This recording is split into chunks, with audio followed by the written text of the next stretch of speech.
What's an industry secret in the field you work in? I design slot machines for casinos. Don't play slots.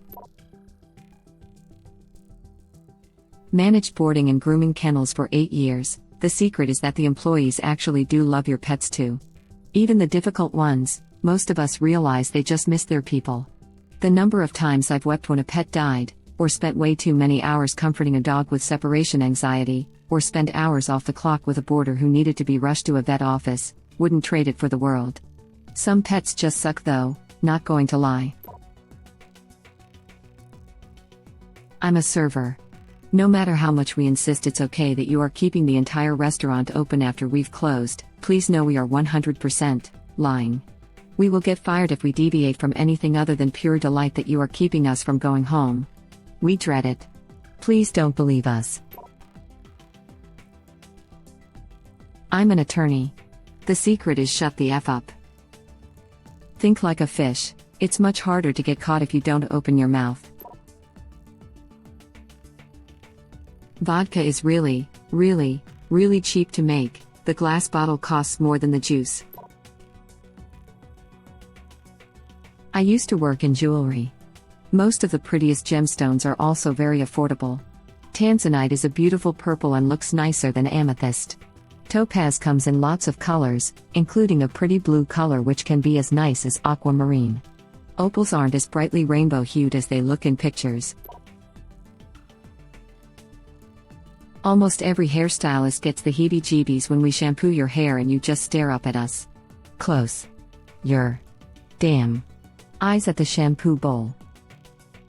I'd imagine dentists and dental hygienists would say the same thing. I close my eyes through most of it, but when I do open them periodically it's highly awkward to see their eyes staring back into mine from a few inches away.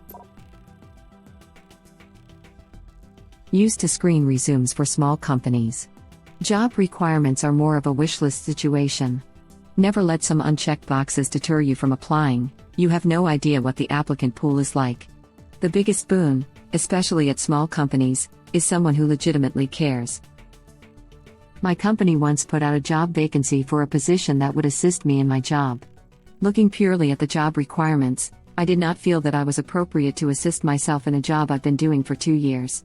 If you're looking for work and a job seems even remotely like you could do it, apply anyway. It's not like you have anything to lose. Literally got a job last week that I was unqualified for. I said, F it, I'm running out of places to apply, let's give it a shot. Couple days later they replied, set up an interview, and I somehow have a job tomorrow morning during a pandemic. Just go for it, can't hurt you. There is way more butter than you think in almost every dish you eat at fancy restaurants, and that is usually the reason you won't see the amount of calories in each dish. Source: 5 years as a chef and Italian cuisine head chef, 8 years in an Italian kitchen edit. Since it has been asked, if I could recommend one guidebook for you all to have in your kitchen, it would be Salt, Fat, Acid, Heat, Mastering the Elements of Good Cooking by Samin Nasrat. Yes, there are plethora of others, but this one is my personal favorite. I'm a chef in a French restaurant and the only thing dairy-free is one salad and the drinks. Former Bath and Body Works associate here. The scents they discontinue will come back with a different name and new marketing. They're just recycling the scents. I worked for the biggest Mast, the company that owns Bath and Body Works and is a division of L Brand, contractor in Virginia for 8 years. There are so many fragrances that are rebranded and recolored to a different flavor. Fragrance oil is absolutely 100%, the most expensive part of any shower gel or foaming soaps we made. Odds are they have hundreds of thousands of pounds of these oils in warehouses all over the US, so they just rebrand it as something else. It's not like they are going to scrap it.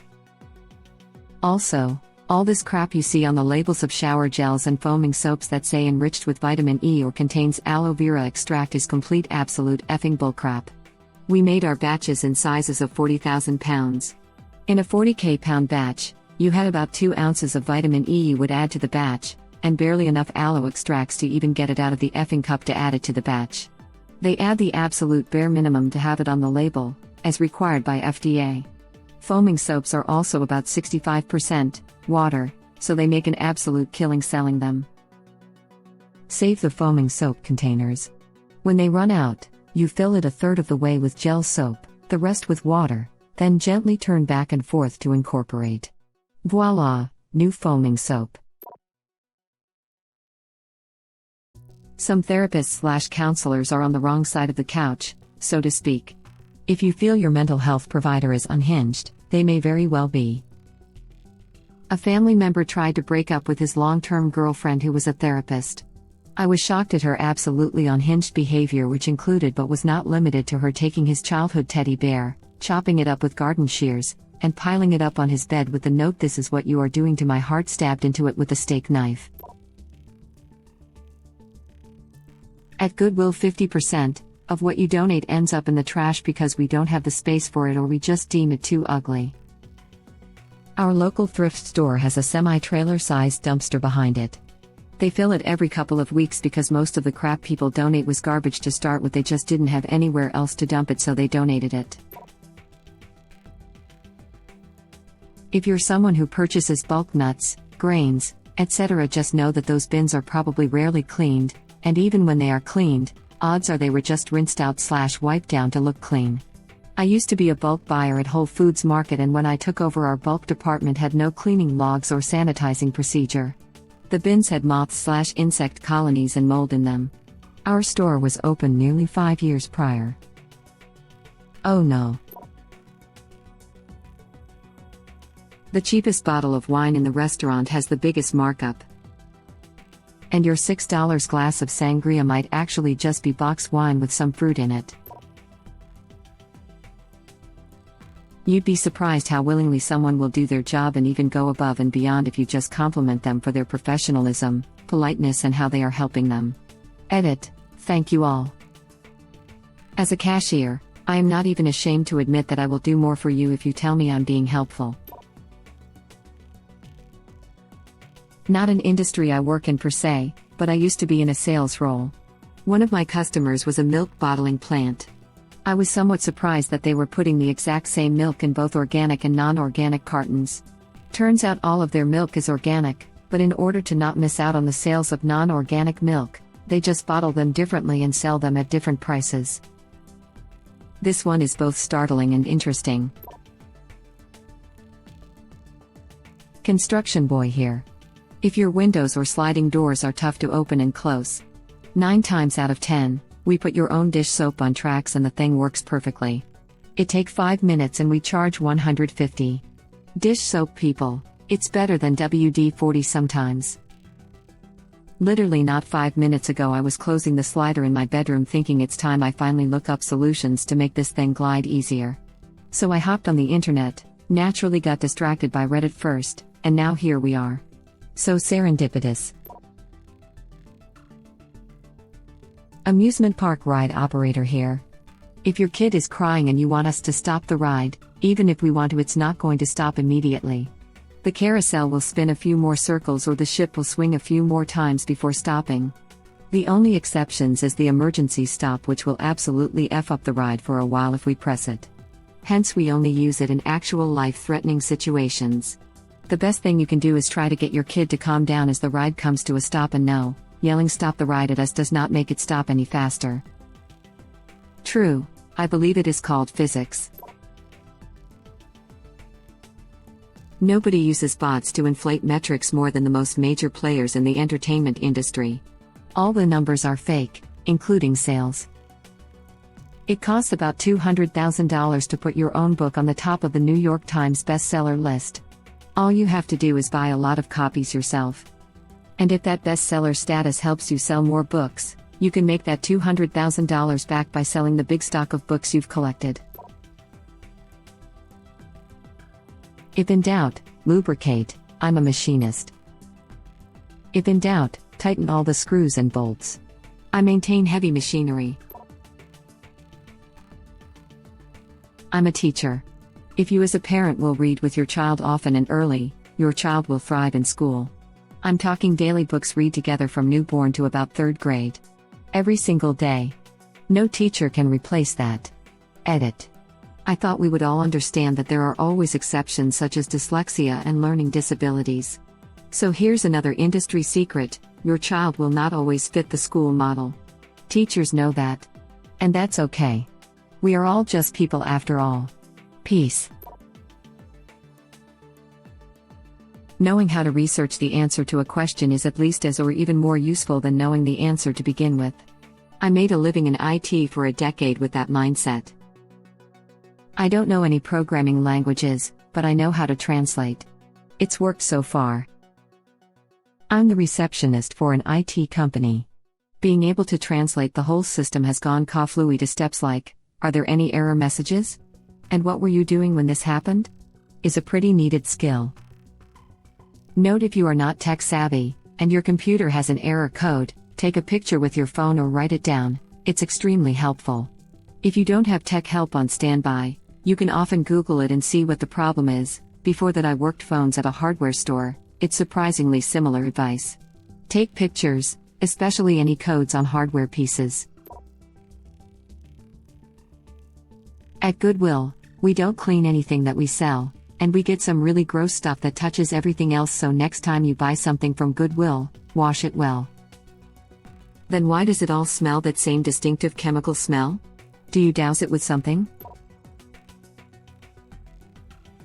Weight loss industry. This might be obvious, but most of our business comes from return clients after they've gained their weight back, and then some. To be clear, the plan isn't rigged to make you gain it back, but the fact that it happens easily as a result of dieting keeps us in business. This is why weight loss is so hard. Got to change your lifestyle permanently, not just for a few months. A lot of successful artists at a certain level of success do nothing more than create a concept and employ several assistants, who are either current or graduating art students, who actually make the art itself, its reproductions, or both. Edit. I know this is old news in the art industry and academy, but outside of it I found it very hard to explain my job to people. I do believe that films also romanticize this field and warp what a lot of outsiders think it actually is. Can 100% vouch for this? I make about the salary of a teacher, less, creating artwork every day for a recognized contemporary sculptor, who then picks up the work from me at the studio, and then sells what I made for hundreds of thousands. But hey man, his idea. Industry norms. As a former TSA worker, airport security is a lot of theater. TSA is constantly failing plain clothes inspections. I worked with a guy who got fired because someone showed him an ID with a picture of Mickey Mouse on it and he let the person through because he wasn't paying attention. I too work in aviation. TSA is tested by something called red teams. They basically try to get things past security. Their success rate is in the 90% range. Color me completely unsurprised. This should be pretty obvious. But for big brand hotels, if you try to sneak above the hotel and call the corporate customer care line to demand compensation/complain, that customer care line will always call the hotel for the full story and not just blindly give compensation. When I used to work in a hotel, we would call the customer care line preemptively. If a guest was acting up and we thought they'd demand compensation for something stupid, we'd get our story on record first. X happened, we offered Y, guest refused and got angry, and rarely got charged even if the guest was compensated by customer care. In Microsoft Office, Word specifically, you can upload recorded interviews and it will transcribe it and ever have speaker 1 and speaker 2, 3 and 4. Basically, eliminating a huge annoying part of the job. Edit WTF. This blew up. Everyone who gave awards and stuff, you're animals.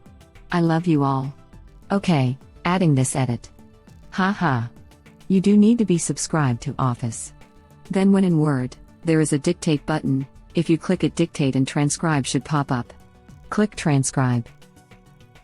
Yes, it's not perfect, but for a reporter who is transcribing all day long and is definitely the most annoying thing ever that I dread doing on a daily basis, it's changed my life. What? But how? Go to Home, Dictate dropdown, Transcribe. Select Upload Audio. Choose an audio file from the file picker. Transcribe currently supports WAV, MP4, M4A, MP3 formats. Federal HR here. If you put the words from the vacancy announcement about what you need to qualify in your resume, you'll almost always be qualified. We search for those words instead of reading an entire resume. Edit.